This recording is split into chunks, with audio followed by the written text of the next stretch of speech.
khi tu tiệt sự vây vết là vốn hiện nay thùng khắc khát sáng ni sông ni pathum anh tu na anh riêng dar som alere lâu deva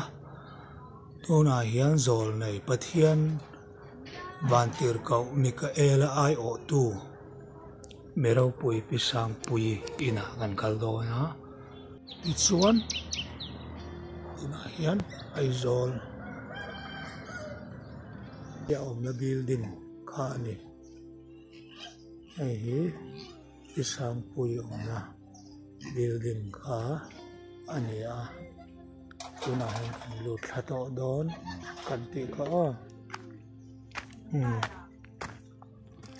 tuna hian kan lut thadon ta an kalmek stepa hian an kala ichu zo don mi chal tlang kham mong kha ania san mari venglu ani le bok ani eden tharam lai top ani ti chuan kan han lut phot don ani hei a in hi anuam khop mai ti chuan cross alo in tara a kong ka biang chunga khian cross alo in tara aro pui ngal khop mai ti chuan kong ka bianga in tar boka ti chuan helai hian ama min van lo sang pui anh tia in number po in ziak thlap ani ti chuan a chhunga kan han lut to don ani tuna hian ma sikor te nen ala in thuam thap maya kha hil om dan tlang pui ni se a chhunga kan lut to don ani ti chuan alo in subuai viauna in kan han ti buai tho don ni ole pisang pui kan lo leng ole chibai kum thar chibai thami le hei pathian mi rau pui pathian van tir ko Mikael ai o tu kani in tingam ngat pisang pui mi rau pui tak in chung hi hei han en vel o in akom pon vel te a in chung te hi nọc na me lâu hiền nọc à ôi lẩu có bên ăn nọc cái giò cái này hey anh em về tạo là cần ăn lù tăng amo ăn nọc khi ăn được top mấy hay có anh ra khi ăn súng tới khi ăn thì nọc lưỡi tới po ăn hiếc cái thì giò cả ăn sẽ chọc lúc tục nghe chăn cần phải lâu nãy cái nào ama tới po kan zo tanga soi fia tura ngai la an han nok zia chu soi na siak lo hi ane top mai in chuat te in chung te le in chung zong hi ni mai an nok ke na top mai len lu na chi po ni lo ni su tiang khop chuan in chung hi an nok boy em mai ni ti kha lo heta ula kan han ti thar do ani cross te chu in tar na sakop mai puan te calendar te wall map Mizoram map te ani cross ya tam ko mai in chunga hian ti de khan ni se cross avar le asen lampang rong ya war mai ani hian hei hi na kana achan po kan zot tura ngai la hei thu thlenga po na sen ngat am mangani thut pha po hian tu na hian thil om dan tlang pui chu ni a nok na me lo hianin an nok kan ti khi king te khi wall map ania king ate po khian cross pathum mat mai a in ta ra chuan lama hian ani boka bana ana cho Mizoram map pa ani le Mizoram map ania chuan la hian India map ania chuan hei chu pa ngai ania chuan hei Mizoram map thaw ani alien thakop mai ti chuan bang te bang ti to mai ang khatiang ate bo khana in tara cross au hi puan sen le puan var hi atam khop mai kan ti to kho he in chunga hian ama pisang pui nge he apuan ban te po he puan warin avial atuam chuak vek nin alanga a in alaya ban in phun chawa hian ti chuan heng zong zong hi a chan kan zot don ani abeng war thla viu tura nga yang o tuna hian ama interview na kan nei dona kan program interview chung zong hian abul alai ato thlenga atluan chuak zaka min lo khi theu turin viewer zong zong te kan lo som masadu mol chawani ti kha kanan sei nero se o tuna ama interview na ama ka ngai ama soi ilo ngai thang u clear tu te chibai vek ule voin hini thum thakhat sang ni som ni pathum ani a ti chuan voin hi thole ni ani a kan sei solo ni chuan thole ni ani a tuna hian jing lam chamalam dar som le mini som ni ani a ti chuan mirau pui vantir kho Mikaela ai o tu nitura pathianin khovela atir le aruat kani ti vengam ngat pisang pui mirau pui tak pisang pui ina kan oma ti chuan ani ne tang hian thu beng war thak tak tak ngai thak kan tum don an kan be se don ani ti chuan zon rang kan zo dona beng war thak don ni ti kha in lo redon ne o masa in pisang pui chibaile o le chibaile ti chuan zo na kha ka zon mol du mai che a rem iti chuan in masabera ka zo du che chu vantir ko pathianin vantir ko Mikaela ai o turin khovela hian min ruat min da iti ta a tiro khalai ram vela kha ani chuan vantir ko Mikaela hian enge tho thin ai o tura ruat ini chuan e khovela han enge in na puiber ti lai kha masaberi min la chan sak ta che he ral veng tu kan ni wang khan enge ni tena enge tong tai tur ani chu ram nam ta na chuan ke ma ton lai taka min tir dan chuan flek nen kholai min te tir thina kong ka zo a chumya khan flek nen thil flek nen ti khan kal hilal pa in min phal lawa bungra tlem te zot pa in flek keng chungin kong ni tin mai thil zor pa ni si in kong ka zo thi ani chu ani chu ni chu aban ro pui em ati chuan kumliam ta sang ni som ni pan ni kuma te khanin in na tho lian tham deuh zual pui ti mayang mo na i tho pathiarin ti tura ati thil lian tham han puan chua du te neem lalpa in kum sang ni som ni pan ni chunga hian ram nam ta na kum dang a yen chong nge in min tir na sakhopa min tir na salo to ka wangin ti san na hi du angin ka thok thei baklawa chan kum dang a leu lovin ram number ka keng telin ka sia ram hi ka phur tlata kum dang a in cho hi ka ngei na saber ani so ngei na sa ti chuanin kha bar tha chau te khanin Federica ten ke man nei lai te khanin I tel deuh zak zak nin ka hre kha atir te atangin itelem khalai vel khamin lo soi sak them atira tang katela katel tluan thak ani chu ani so ti chuan kha hun chung zong khanin cho kha ngei tluan chuak zak ti na em ne cho voi khan na atang khan voi li na thleng kha cho hi ka ngei tluan thaka panga chong nga na le chong ru na ro chu in khom ban a cho min tira chuan voi sari na chuan ka ngei tluan thak aro pui le mai ti chuanin kem par zong kha chu van an ming ziak bekin a om don iti khan ka ria kha thu kha a thleng tikang tiro tu ka thleng tikang a chan chu lalpan tu na mi camping a local song te hi lalpa ka hruai ve kan ni an ma ni a local ni lo ka hruai chwa ve kan ni a chuwangin enge ka chan chwa hi du te ka chan him du le mal som ka pek du chin an local khoma mangai taka welcome ro min ti lalpa in amen aro pui le mai ti chuanin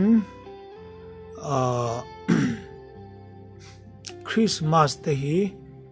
Christmas le kumthar te hi engtian nge hun I man le Christmas le kumthar hi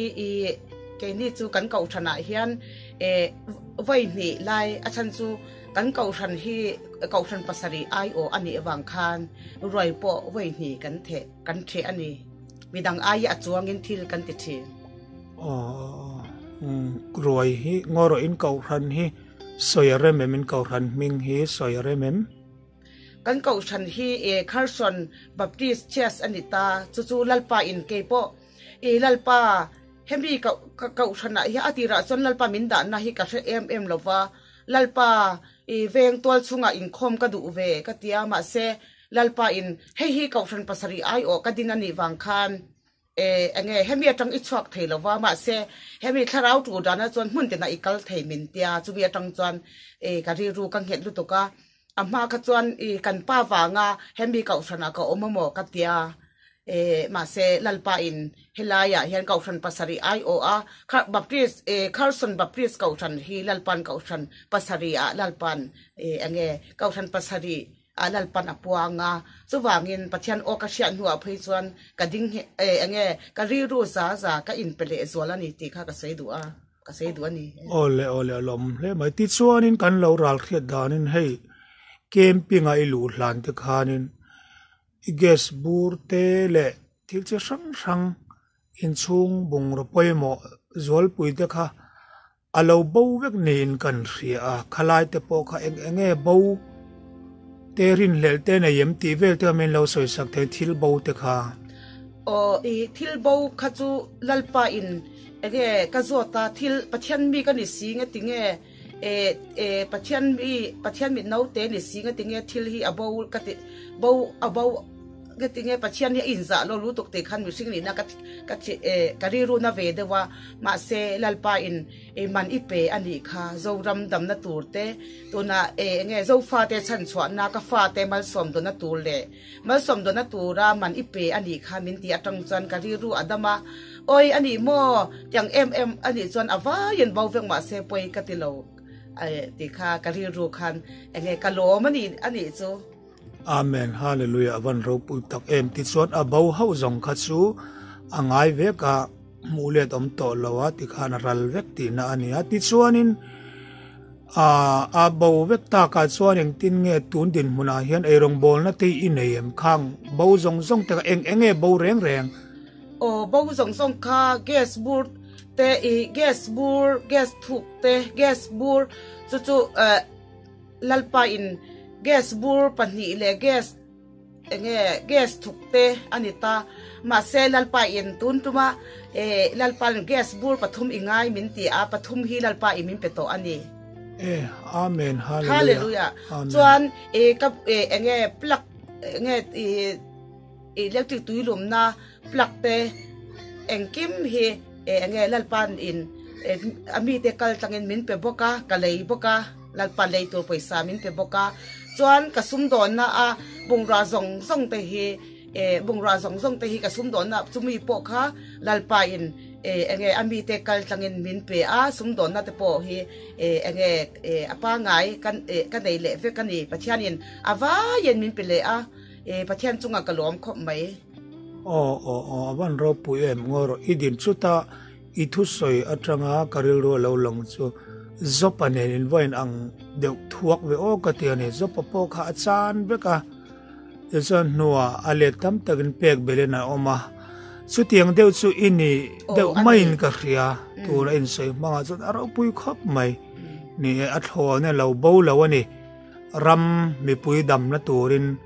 alo bo jok alo ni atiro aro pui khop mai ti chuanin hey I bedroom chunga te khan cross pali lai mai khabanga in tara hei enge chan pali bathroom ka da na chan chu kol kilri a khan cross in ka hung ani chu kol killi veng him tu ini entirnan awan ro pui em ti chuan in chumi pialama chuan hei in chunga banga te le ek calendar te me phrang phranga te hian hei cross rang rang kha ai ta na sa em maya hei po hi enge chan ni le ta le hembi cross kha chu enge bi lalpa cross kha khovel pum ai o in cross ka chuang ani chu khovel pum ai o in cross ka chuang en tin na ani wal me pa tian cross pathum ngot mai tara khovel pum ai o in cross hembi wal me pa chuan khovel pum hi cross in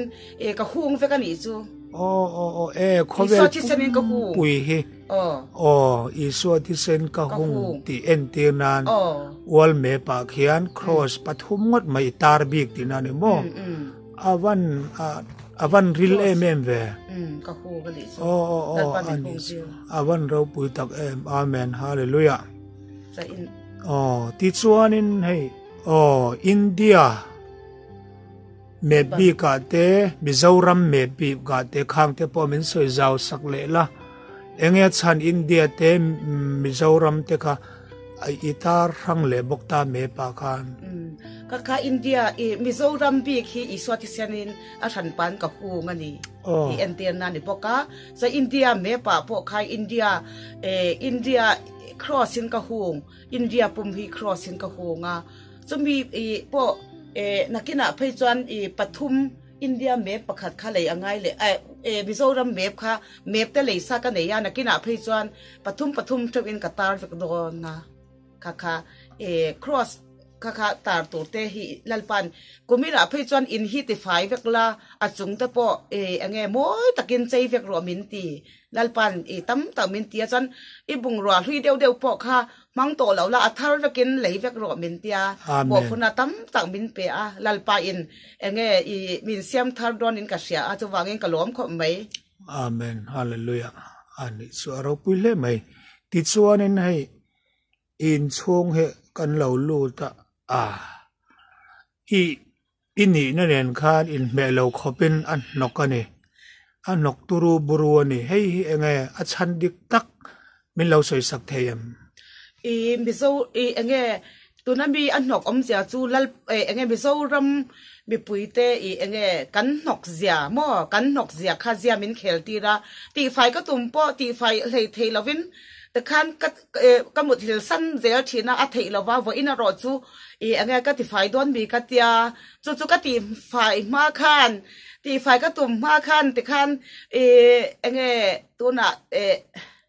pupiang ane kan in hu chu lalpa program hi achiang kho mai ti ka sia ngora zo na ka zot ki le lok don se Mizoram map kha pathum Qatar do ni tin ka sia ani chin khan ka resolem ka relawa pathum deu kher khan nge ti du na chan pathum deu kha pakhat kha chu asen ba le fa pa le thrau chang li en tin na ani bok nen chuan ange entina ni a chan pathum asen kha chu pani tur ne cha avar kha pakhatin ege cross varin ka ti dona cross var omzia chu thole na cross ani a chan asen kha chu iswati sen ka hunga Mizoram thole na tura ti zia pok khel de tel de don ni chu amen ani chuan zo na ka zo tum tak che kha min chang ngal nen ka ria a ka zo tum che chu hei athu thleng te apuan reng te thil reng hi asen le avar hi ani vek mai ni ain chunga thil om ho hi mo chu asen le avar vek hi om tlang puya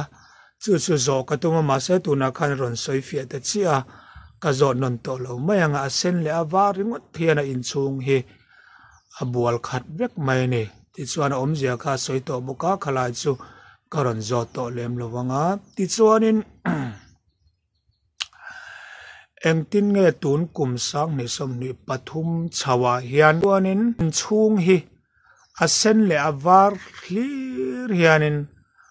atuam chuak vek ti thei ani bungrua te nen engkim mai avai deuh tho hian za a som kwa chu a sen le avar hian a khat ni in ka ria a chu enge chan min soi zau sak them o asen le avar khachu asen khachu i swa choi moina enten na ni ta chuan avar kha tharau thiang hin choi moina kha i enge ka bungrua thlengin pathian hi ka choi moi ani chan to nambi o kha pathian ka choi moi ti pathian chu zonga pathian ka choi moi chuan lali swa enge pathian ka choi moi pathian in lalpa phei chuan pathian chung ti kha seng bok zia ro min tia pathian chung ti kha lekha ka latar lova lalpan tar to min tia ka latar lawani pathian chung ti kha min tar tia pathian chung ti kha ila tar don khoi angai ta do in chung a me in chung ka tar don pathian chung te ini ti kha pathian chung ti kha tar to min tia ka latar lo awan ro pu em ti chuanin tun kum hi eng tiang nge pathian hianin ai oin kovela rong bol na kalpui turin eng tin nge thu apek che tun kum sang ni som ni pathum chau hianin kumin hi kum sang ni som ni pathum hi lalpa asik khop maya tho tan ri hi chong hei thak tur chuan chong hei thaka ina chong hei thak om tur chuan tho le ni tha kong zo pan thil zor tur chuan ni lai ni kha chong hei ya tong tai tur ni lai tho tan kha chong hei ange kong zo pa in thil zor tur min tia chuan zir tom ni kha tong tai thak tur chuan in rin ni kha thil zora chol ni kha chu ange chol ni duty a po dal pa min da wang khan chol ni po cho kang hei thin ani avan ro pui ve ani chuanin hei kalau khresualem ka khetsia lawa tun nai chawa hian ni rei deuh choi ngei don in ka ria khalai ka min soi zau sak them niang za ngei don va in January ni khat January ni thum vai ni thum tro January ni thum atang khan ni som ni pasari thleng lalpan ngei ton men tia kumsa kum ni lai kum thum lai chu ka ngei to a ma se tun to ma ro chu ina ngei turin lalpa min ti a in chunga ngei tura min ti kum danga ro chu dani este ina te chuan tong tai ina te ka ngei thina tun to ma chu ina ngei tura min ti van ro pui em ti chuan niang zat moi ngei don tun thla chau hi ni som ni pali kha khovel pum ma som kan don nan Christian te song song ma som kan don the nan chi bai buk na ni som ni pali kher kheri cho ka ngei to re mo phon na lan pa min pe ani ngoi ro ni som ni pali ti la ya kha min soi zau sak them ni li kher lai kha nge om zia ni li kha pui thiam number ani pui thiam number pui thiam hi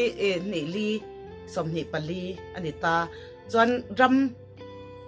som ni pui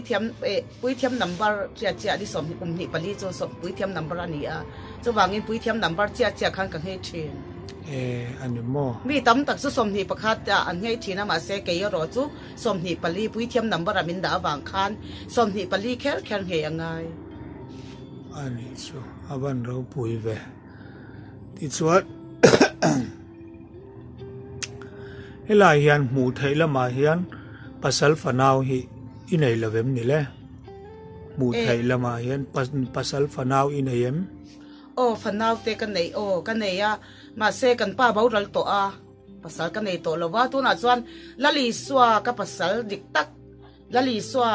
nge ka pasal dik tak nen kan om dun na ni ton lai tak chuan ani chuan in te hi engzan man nge ilu hi sang ni zanga ani sang ni zanga mo anem no deuh mai thia tui te in mu tha em tha chuan pathian chunga kalom em in lu man po thariat lai lalpa in chong he thasari min ngai dama ma se lalpa in thariat tur min tile he cho ka thu in thariat kha ngai dam turin ka ri ruwa ka in po cha ani chu amen hallelujah ai an va fel vein nei tu da so in se sa em ne in nei tu te mo hey danis te rong bol na a pupa ra te nia chuwangin alom kho me chuba ka in danga in son tura midang te po khamin ti thina ma se hemi in hilal pa min petlat ani wang khan enge mi in danga te mun danga te po enge zong tui lama te po tui thiang lama te po in lua tur paisa choi ngai lawin lau ka ro te min ti ama se lal pan hemi in hamin pe tlatani wang khan heta hian ko omangai tlatani chu in nei tu te he na nga lem nge ran lo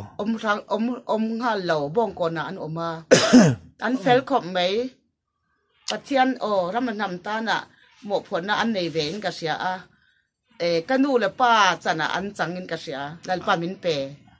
amen avan lo api phei chu anu tin I ko don ya min ti amen alom le mai ti chuan he in hi chong ang zan nge le lom na in he chong thum ania chung ko ang za tin nge lo cheu chung kwa kha in li in kan chung ko li in lo ti na ani mo ani so ole abeng war thla le mai ti chuanin thil dang nang ma hrim hian tu na khan avar vek enin thuam thin kha ania tun din muna tak hian hei asen kha ilo hatlat maya ti mayang mo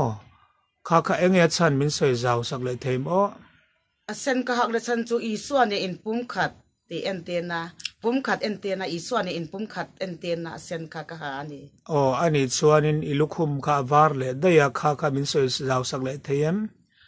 asen ka avar asen le var kha chu kha ka thom no thleng po khan pathian ka choi moya tharau thiang thim le I swa hi ka choi moi reng ani ani chu aro pui hle mai ti chuanin zo na kha atop lam ni to mai sel le di khan zo na kha atop lam kan nai to anga ti chuan tu na hian sang ni som ni pathum kum thar kan lo chuang kai le tareng maya kum thar thu cha zoram mi pui kum thar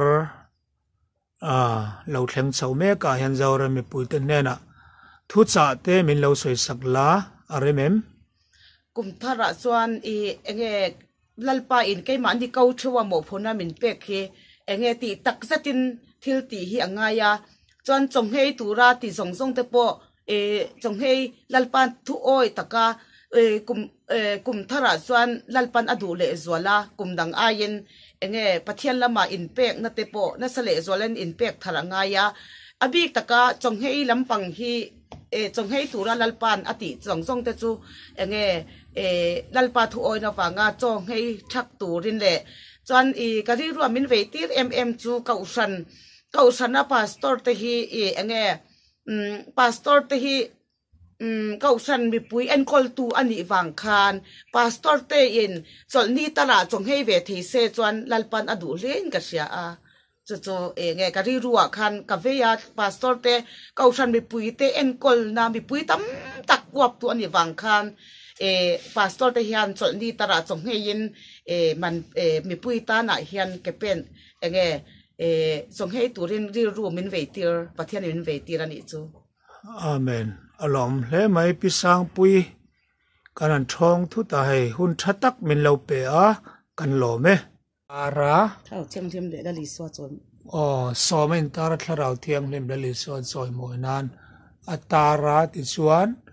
ani ngaya chuan lalpa tok to lom ni tin lak thak atuma ma se eng tin moi khai lak thak amba khop mai pathianin ati tirania chu pathian thu lawin lo lak thla kha tum ve de ungota ma se la pana lawrem ti lawani chu wang chon ti hian omje nei takin khing te khi alo in tar ve kan ti kha in lo khetel bok don ni in chung ceiling ani heng au he tuna hian apin dan mut na room kan phang don ani apui mai ain chung hi enge lo nit si enge lo omain chung pin dana hian kan lut don ani ka keu honga atlep sen tuar mai hello lang ngal top mai ni an en ula he ta sira tangin o avar le sen nei cross te parda te sena thut thleng te thleng in avara mo ei pindan chung po hi an nok thakop mai hai nok takani nok takai an nok na chan chu aman soi fi bek to kan ti ka o ang po ni se an nok ki lo mu ve ula ai asen le avar atam em ni dar halanga oma ti chuan ai he tian ani arum po hi azau ve mai chuan ka ria alandana chuanin ai hi akhum ania hai avar le asen kan ti do kha ai a blanket po avar le asen a ong pha de thleng na var le asen ka ni hai bang te yan en vel ulamo ki ta khe mau kor ke an te ule an khai moi khop mai ke ti chuan cross alo om le a ti chuan he an nok khop maya ti chuan kan la phang zau che lo aro pui khop mai an nok mi pakhat om lan chuanin an nok ve to ka ni ti chuanin hei mau kori anga khop maya ngoro o ani chuni chu ti chuan kan chuak lenga cross lian pui mai alo in tara in chung hi ai apin dan room chung kanon fangani amut na room chung ani o hi pui mep takani nok thakop mai ti kha lo ria ula beng war la khop mai ai ti chuan avar le asen hianin akhat kan ti do kha om ti chuanin he kan lut hayanga hei room hi ala top mai lo ta hian avar le asen le cross hi ania mau kor de po hi engzat nge anei mau kor te engzat nge nei le pisang pui ke bo kar sing la anga lut to kan ai ti hian vau bi cross lian pui mai mai khaza chu zan ke eng lo ka ti eng ani so yom lo poin om lo pa chu zan ni la par eng to min ti ani so ni chu hai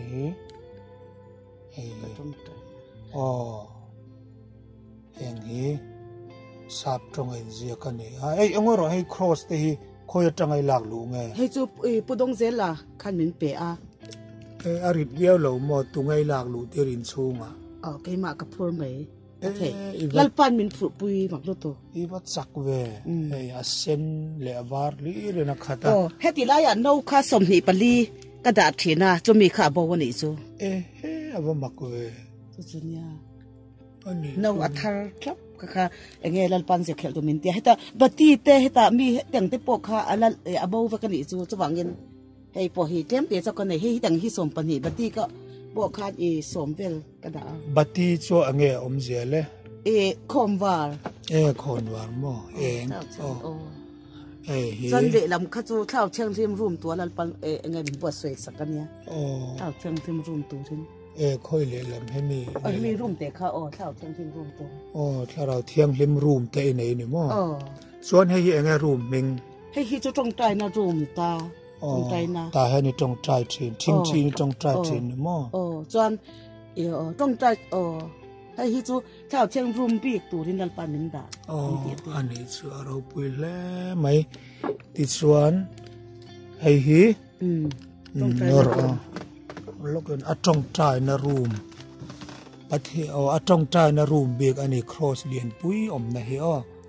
amaro chu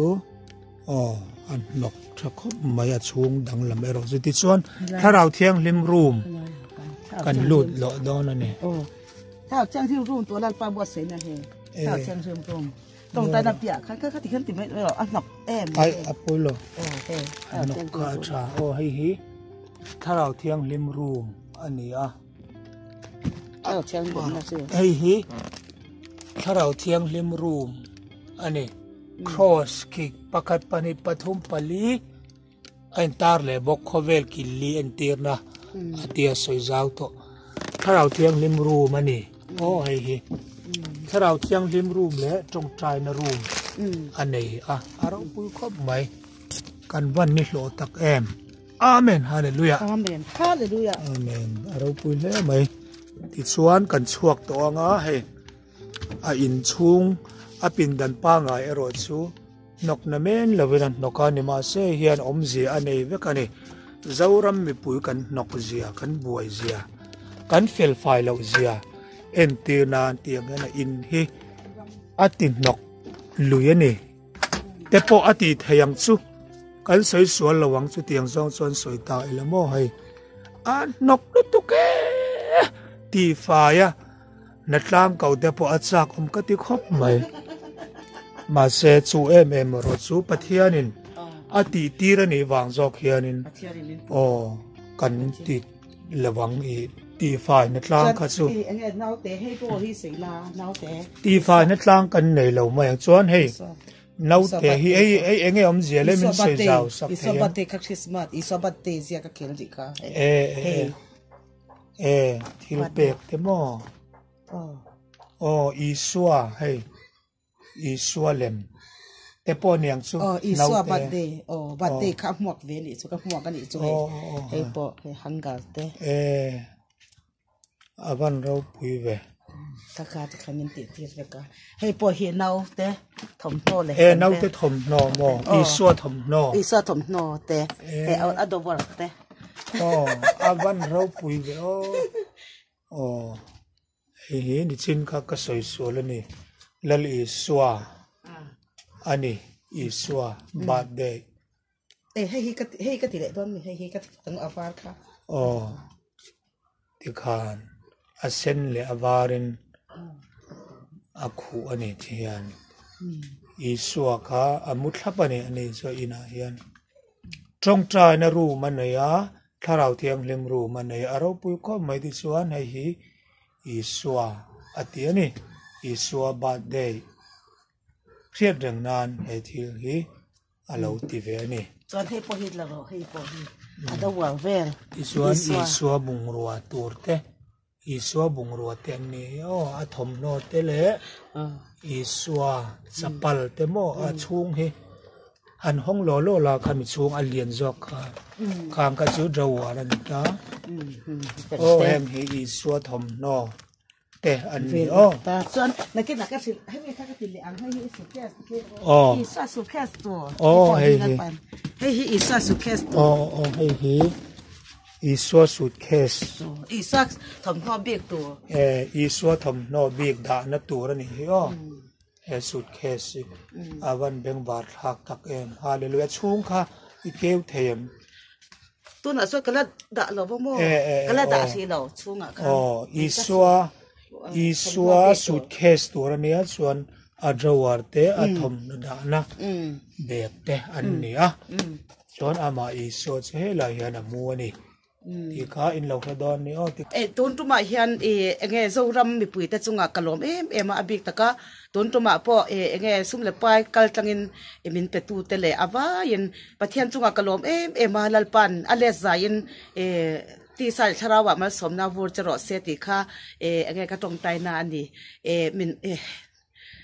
ที่ข้ากะใส่ดูอาสว่างยินตีตักสะเตียนปะเทียนเรียนเป็นพังไงเป้าเลยปะเทียนเฮียนปะเทียนจุงอ่ะเฮียนหมกผลนะตั้มตะกันเละสวนอันนี้ตีค่ะอัธรินกับอันนี้มินติสักธารณีจูวางเงินปะเทียนเรียนมัลมีสมเป้าเลย